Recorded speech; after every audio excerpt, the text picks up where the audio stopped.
Welcome to Not Milk Never Milk. Subscribe if you're lactose intolerant.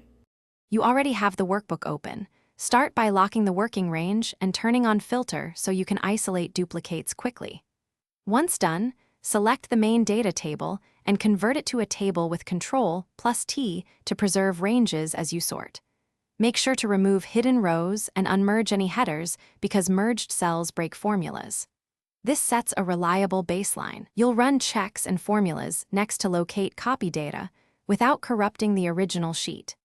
You'll create a helper column that concatenates key fields so Excel can treat a combined signature as a single comparison. Then apply countifs on that helper. Equals countifs, helper range, helper cell, to return counts. Any value above one flags copies.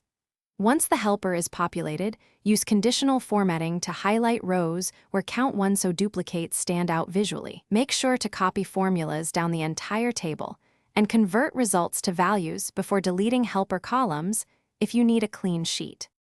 Once duplicates are highlighted, filter the helper column for count 1 and review the records. Don't delete blind. If you want automatic cleanup, use data right arrow, remove duplicates, and specify the exact columns that define uniqueness. This permanently removes additional copies, so ensure your backup is intact.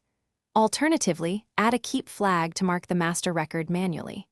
Troubleshooting tip: if counts seem wrong, check for invisible characters or leading/trailing spaces, and run.